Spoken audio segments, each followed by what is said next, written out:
여러분 안녕하십니까.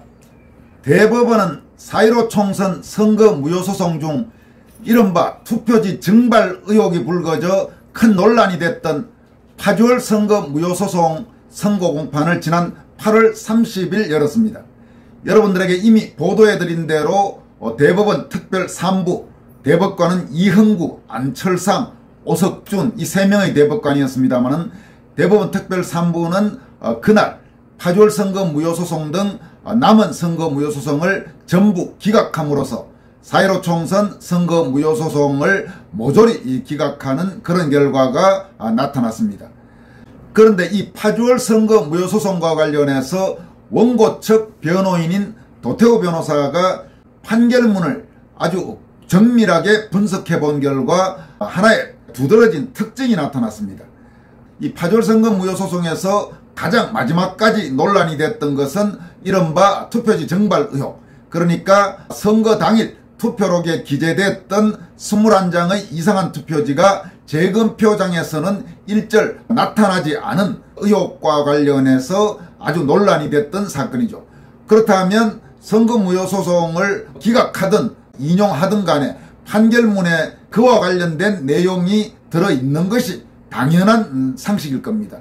어떤 식으로 재판부가 판단을 해서 그 내용을 증거로 받아들인다든지 혹은 증거로 받아들이지 않는다, 이런 나름대로의 대법원 재판부의 판단이 있어야 될 텐데, 이 판결문의 문제의 핵심인 투표지 증발 의혹과 관련돼서 일체 언급과 판단이 없었다는 사실이 밝혀졌습니다. 도태우 변호사는 이 문제의 중요성을 강조하면서 대법관들이 자신들의 앞으로 향후 있을 수 있는 어떤 보신을 위해서 의도적으로 판단 누락을 한 것으로 보인다면서 대법관들의 판단 누락을 최대한 많은 국민들에게 알려야 한다고 역설했습니다. 도 변호사는 먼저 선거무효소송 판결문을 분석한 뒤 짧게 다음과 같이 코멘트를 해서 이 문제를 제기했습니다.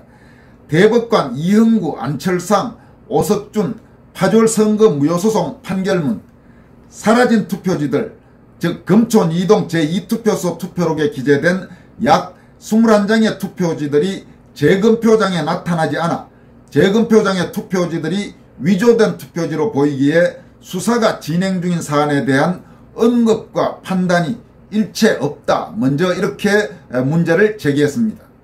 도 변호사는 이어서 최근 대법관의 판단 누락, 파주을의 폭발력은 아직 살아있다라는 제목의 글을 통해서 이 문제에 대해서 상당히 깊이 있게 분석하고 이 문제의 중요성을 국민들에게 역설했습니다. 도 변호사는 이 글에서 2023년 6월 15일 파주월 선거 무효소송 최종 변론 기일에서 투표록에 기재된 투표지가 재검표장에 나타나지 않은 문제에 관한 증거조사 요청에 대해 대법관은 다음과 같이 말했다, 이러면서 6월 15일 그러니까 파주월 선거 무효소송 선고 공판 직전에 최종 변론 기일 때 도태우 변호사가 문제를 제기하고 그에 대해서 대법원 특별 3부 3명의 대법관 중 1명인 안철상 대법관이 답변한 내용을 소개를 했습니다. 당시 최종 변론 기일에서 도 변호사는 USB 이 문제의 중요성을 역설하면서 그러한 강력한 물증들을 검증해보는 기회를 갖지 않고 이것을 종결하는 것은 부당하다고 생각됩니다. 그런 부분은 국민의 상식과도 맞지 않다고 생각됩니다. 적어도 USB에 대한 검증은 반드시 이루어져야 된다고 생각됩니다, 이렇게 강조했습니다. 이에 대해서 당시 안철상 대법관은 이런 답변을 했습니다. 우리가 USB도 잘 살펴보겠습니다. 검증은 결국 그것을 같이 봐서 결과를 남긴다는 의미가 있는데, 남기지 않더라도 우리가 기록을 보고 검증을 통해서 그 동영상을 보든지 해서 다 알 수 있기 때문에 일단 그것을 먼저 보도록 하겠습니다, 이렇게 답변하면서 USB를 반드시 살펴보겠다고 밝힌 바가 있습니다. 도태우 변호사는 당시 안철상 대법관이 밝힌 내용을 소개한 뒤 이 USB는 2020년 4.15 총선 때의 이미지 파일이라며 피고인 성관이가 제출한 봉인되지 않은 하드디스크를 지칭한다고 여겨진다. 2. 2021년 11월 12일 재검표 검정기일 때 해시값을 매기고 봉인한 메모리 스틱 USB까지 마음대로 열어보겠다는 말이라고 생각하기는 어렵다. 그러면서 도 변호사는 아주 중요한 내용을 강조합니다. 이렇게 밝히고 있습니다. 그런데 판결문에는 투표록에 기재된 투표지가 재검표장에 나타나지 않은 문제에 관해 단 하나의 문장도 기재되지 않았다. 완벽하게 고의적인 누락일 수밖에 없다. 여러분, 이 부분 다시 강조합니다. 완벽하게 고의적인 누락일 수밖에 없다. 그러니까 판결문 서면서 이 부분은 대법관들이 의식적으로 아예 회피했다는 것을 지금 말하는 것입니다. 그러면서 도 변호사는 투표록에 기재된 투표지가 재검표장에 나타나지 않은 문제에 관해 우리가 USB도 잘 살펴보겠습니다. 기록을 보고 검증을 통해서 그 동영상을 보든지 해서 다 알 수 있기 때문에 일단 그것을 먼저 보도록 하겠습니다고 말했던 대법관이 아닌가. 그런데 단 한마디도 판결문에서 그에 관해 언급하지 않았다. 이렇게 강조했습니다. 이어서 대법관은 피고인 성관이가 2020년 4.15 때 이미지 파일이라며 대법원에 제출한 하드디스크를 보았을까? 안 보았어도 판단 누락이고 보았어도 판단 누락이다. 보았다면 거기에는 투표록과 같은 투표지가 있었을까? 있었다면 재검표 기일에 이미지 파일 조사 필요성이 더욱 커진다. 그 하드디스크에서도 투표록에 기재되었던 약 21장의 관인 누락, 번호표 미절취 투표지가 보이지 않았다면 투표함이 통째로 바뀌었거나 투표록 작성자가 뜬금없이 허위공문서를 작성한 것으로 결론이 나야 하는데 둘 다 쉬운 일이 아니다라면서 이 뜬금없이 허위공문서를 작성한 것으로 이 부분에는 괄호 안에 혼자 독박으로 전과자가 되는 것으로 이렇게 썼습니다. 이게 무슨 말이냐 하면 만약 처음에 투표할 때 투표록에 기재했던 선관위의 선거관리 관계자, 그 관계자가 나중에 만약에 자기가 그런 게 아닌데 그냥 공문서를 잘못 작성했다 하면 그 사람이 허위공문서 작성으로 본인이 모든 책임을 다 져야 한다는 겁니다. 근데 그것도 현실적으로 쉽지는 않은, 이럴 수도 없고 저럴 수도 없는 그런 상황이라는 것을 의미합니다. 그러면서 도 변호사는 판단 누락만이 보신의 방책으로 여겨졌으리라 이렇게 강조합니다. 다시 한번 이 부분 강조합니다. 즉 대법관이 이 판결문에서 이 문제를 아예 언급하지 않은 것은 판단을 안 하는 것, 의도적으로 판단하지 않고 판결문에도 그에 관해서 쓰지도 않는 게 자기 보신, 몸을 지키는 그런 방책으로 여겨졌으리라 이렇게 분석했습니다. 도 변호사는 이어서 이 사실은 파주월 금촌 2동 2투표소 투표록에 기재된 투표지가 재검표장에 나타나지 않은 문제가 가지는 진실의 폭발력이 엄청나다는 것을 가리켜준다면서 어느 날 갑자기 공중파 방송에서 파주월 금촌 2동 2투표소 투표록에 기재된 투표지가 재검표장에 나타나지 않은 문제가 보도되고 관련 증거가 대법원에 두 종류나 보관되어 있었다고 국민들이 모두 알게 된다고 하자 해시값을 매긴 디지털 저장 장치에 대한 훼손은 흔적을 남기기에 완벽한 증거 위조가 가능하지 않다. 지금 시점에서 위조 범죄에 목숨을 걸 내부자를 찾기는 더욱 어려울 것이다 라면서 경험적이고 직관적인 수준에서 부정선거 진상규명을 가리던 뚝에 돌이킬 수 없는 구멍이 터지게 된다면서 대법관의 완벽하게 고의적인 판단 누락, 왜 이런 사태가 발생할 수밖에 없었을까? 널리 대법관의 이 고의적인 판단 누락이 알려져야 하겠다 이렇게 강조했습니다. 그러니까 지금 도 변호사는 이번 파주월 선거무효소송 판결문에서 대법관들이 의식적으로 이 21장의 문제의 투표지, 소위 투표지 정발 의혹과 관련돼서 어떤 언급도 하지 않고 판단도 하지 않고, 그래서 나중에 극단적으로 말하면 이 문제가 불거지고 조사나 수사가 다시 이루어져서 만약에 엄청난 문제가 있었다는 사실이 발견되더라도 일단 이 판결문에서는 대법관들이 그에 관해서는 언급도 하지 않았기 때문에 그런 경우에도 자기들이 빠져나갈 구멍은 만들어 놓겠다는 그런 의도가 대단히 짙다고 도 변호사는 분석하고 있습니다. 상당히 설득력 있는 분석이라고 할 수 있습니다. 그렇지 않으면 이런 중요한 선거소송에서 판결문에 지금 가장 논란이 되고 있는 문제의 그 투표지 정발 의혹과 관련해서 대법관들이 아예 언급도 하지 않고 그에 관해서 판단도 하지 않은 채로 그냥 기각해버린다. 이런 일은 도저히 있을 수가 없는 일인 것입니다. 지금 이 문제가 엄청나게 중요한데도 불구하고 대부분의 제도권 언론 매체나 심지어 국민의힘에서조차도 제대로 문제를 파헤치지 못하고 언급을 하지 않으니까 상당수 많은 국민들은 이런 사실이 있는지도 지금 모르는 상태로 흘러와서 사실상 지금 재판이 끝나버린 것입니다. 이런 문제가 많은 국민들에게 알려지고 하다못해 무슨 KBS나 MBC까지는 아니더라도 TV조선이나 채널A나 이런 데서라도 제대로 보도하고 조선일보, 동아일보, 중앙일보 같은 데서라도 이런 사실이 있었다는 사실을 아주 집중적으로 있는 그대로만 보도해줘도 국민들이 과연 지금처럼 침묵하고 아무 일도 마치 없었던 듯이 갈 수 있겠느냐는 의문을 우리는 가질 수밖에 없는 것입니다. 그런 점에서 도태우 변호사가 이 문제는 아직 끝나지 않았다. 즉 파주월의 폭발력은 아직 살아있다라고 거듭거듭 강조하고 있는 것은 대단히 중요한 의미가 있다고 할 수 있습니다. 도 변호사는 또 이 문제와 관련해서 대법원 내에 자유민주주의 대한민국을 사랑하는 분들에게 알려주십시오라면서 이 사건, 그러니까 파주월 선거 무효소송 사건의 이 하드디스크, USB 이런 여러가지 검증 자료들, 도 변호사는 이 부분들을 부정선거의 최우량 증거라고 표현하고 있습니다만은 도 변호사 표현을 그대로 빌리면 부정선거의 최우량 증거들이 훼손되지 않도록 감시해 주십시오라고 촉구하고 있습니다.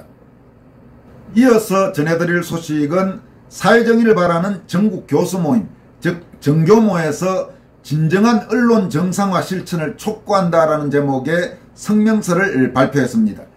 정교모는 이 성명서에서 지난 대선 직전 소위 김만배와 신앙님이 짜고 내보냈던 거짓뉴스와 관련해서 이런 거짓뉴스의 폭발적 유포는 국기문란을 넘어 거의 국가 전복 시도에 준하는 심각한 범죄 행위라면서 이에 대한 철저한 수사를 촉구했습니다. 이와 함께 정교모는 좌익 세력은 말할 것도 없지만 소위 말하는 비좌익 세력 내에 기회주의적 인사들의 행태도 강도 높게 질타했습니다. 정교모는 이번 성명에서 2021년 9월 15일에 행한 김만배와 신앙님은 전 민노총 언론노조 위원장, 뉴스타파 전문위원, 이 두 사람의 거짓말 인터뷰와 2022년 3월 6일에 행한 뉴스타파의 짜집기 날조 보도가 백일하에 드러났다. 이것은 단순히 저질 매체의 가짜뉴스 유포의 수준을 넘는 민주주의의 근본을 훼손하는 심대한 범죄 행위이다 라고 성명을 시작했습니다. 이어서 대통령 선거일 불과 3일 전에 보도된 폭발성 강한 뉴스타파의 허위사실이 JTBC, MBC, KBS, TBS 등 방송은 물론 경향신문, 한겨레 등 많은 신문들에 의해 유권자 국민에게 유포되었다. 거짓뉴스로 국민의 주권적 선택을 호도하려는 범죄적 언론 카르텔이 작동한 것이다. 이것은 민주주의에 대한 심리적 테러이자 어마어마한 선거범죄라고 규정했습니다. 이어서 우리 사회정의를 바라는 전국 교수모임 정교모는 문재인 정권 시기에 자행된 불법적, 반국가적, 반문명적 언론매체 장악 작태에 대한 철저한 조사와 문책 및 정상화 조치를 인내심을 갖고 주시해왔다. 우리는 언론이 민주주의 제도 구현의 필수 요소이자 민주주의를 파멸시킬 수 있는 강력한 도구일 수 있다고 판단한다. 그러나 국가 운영의 권력 주체가 교체된 지 1년 반이 가깝도록 그 과제의 해결은 미흡하다 못해 기회마저 상실될 수 있다는 실태에 대해 심대한 우려가 일어난다면서 이에 우리의 인식과 이에 따른 입장을 다음과 같이 밝히는 바이다 라면서 대통령 선거일 3일 전 당선자의 향배를 바꿀 수 있는 거짓뉴스의 폭발적 유포는 국기문란을 넘어 거의 국가 전복 시도에 준하는 심각한 범죄행위다. 그러한 대담한 행동이 자행된 것은 문재인 정권의 비호와 민노총 산하 언론노조의 방송 장악의 결과다. 이 사태에 대해서는 한상혁, 이효성 전 방통위원장은 물론이고 이 사건과 연루된 당시의 정부 여권 인사들은 이 사태에 대해 무한 책임을 지지 않으면 안 된다라고 강조했습니다. 정교모는 이어서 이들의 책임은 당사자인 MBC와 KBS 노동조합 성명서에조차 거론될 정도다. 예컨대 MBC 노조는 3명밖에 안 되는 방송문화진흥회 이사들 속에 소신과 정체성이 모호한 인사를 끼워넣어 그나마 견제 역할을 저해했다. 이런 과오에도 불구하고 모 전임 방통위원이 다른 자리를 요구하며 물의를 빚고 있다고 알려져 민노총 언론노조의 전횡에 고통받는 MBC 종사자로서 통탄하지 않을 수 없다. 개인의 영달에 기울이는 노력만큼 방송 정상화에 노력했다면 오늘날 공영방송인 MBC가 독극물 같은 편파 보도를 쏟아내고 있지는 않았을 것이라고 통탄하고 있다. KBS 노조 역시 김효재, 안형환 전 위원들에 대해 중대한 문제점을 조목조목 지적하였다. KBS 노조에 따르면 첫째, 민노총 세력인 임정환 씨를 국민의힘 추천 박문진 이사로 선임하는 무비전, 무전략을 드러냈고, 둘째, 임정환 전 당시 박문진 이사가 민노총에 우호적인 처사를 했음에도 이를 수수방관하는 무책임으로 일관했으며, 셋째, 김효재 위원이 박문진 이사 선임 초기부터 스스로 반대했던 차기환 변호사를 결국 이사로 임명하면서 자기 모순과 사욕을 의심받기에 충분한 행태를 보였고, 이들은 결국 자기 자리를 찾기 위해 급급했던 인물로 평가된다는 것이다. 그러면서 KBS 노조는 이동관 방통위원장과 새로운 방통위 체제는 이런 실수를 다시는 되풀이하지 않기를 바라며 김효재, 안형환 씨는 자숙해 줄 것을 요청한다고 강하게 요구하고 있다. 이렇게 밝혔습니다. 정경호 성명은 이어서 자유는 공공연한 적들보다 내부의 기회주의자들로 인해 더 위험에 처할 수 있다. 그간의 과정을 보면 가치전쟁의 치열성에서 대한민국 자유를 지키기 위한 쪽 사람들은 친북 좌파보다 훨씬 더 부족하고 안이한 모습을 보여준 경우가 많았다. 언론, 방송, 문화 부문에 있어서도 이런 기회주의가 득세하여 자유대한 헌정질서를 파괴하는 민노총 언론노조와 친북 좌파들에게 방송이라는 결정적인 진지를 점령당하는 무서운 결과를 초래했다고 본다면서 이에 사회정의를 바라는 전국 교수모임 정교모는 이후 전개될 언론방송 정상화를 위한 전쟁에서 윤석열 정부와 여권이 또다시 지금까지와 같은 안이한 모습을 보여주지 않기를 엄중히 요구한다. 아울러 그러한 소신없고 무책임한 행태들이 반복될 때에는 정교모가 양심적 자유지성으로 강력한 투쟁의 선봉에 설 것임을 천명한다면서 아울러 지금의 불행한 언론 비정상화에 책임 있는 기회주의적 인사들에게는 전인격적 성찰과 자숙을 권고한다라고 밝혔습니다. 지금 정교모 성명에서도 나왔습니다마는 좌익 세력 못지않게 어쩌면 좌익 세력 이상으로 더 위험한 것은 결정적인 순간마다 딴짓을 하는 소위 기회주의자들, 웰빙 기회주의자들이라고 할 수 있겠습니다. 바로 이런 작태들을 우리는 그동안 많이 경험했죠. 박근혜 대통령 부당 탄핵 때 새누리당 안에 상당수 정치인들, 그 이후에 또 이준석을 비호하고 떠받들었던 정치권 또 언론계의 상당수 인사들, 그리고 4.15 총선 선거부정 의혹 진상규명에 도와주지는 못할 망정 사사건건 트집 잡고 폄훼하고 조롱하고 매도했던 사람들, 다 그런 부류들이라고 할 수 있겠죠. 그런 부분에 대해서 방송 문제와 관련해서 사회정의를 바라는 전국 교수 모임, 정교모 소속 교수들이 본인들의 입장을 분명하게 밝혔다는 점에서 의미가 있다고 할 수 있겠습니다. 여기까지 하겠습니다. 고맙습니다.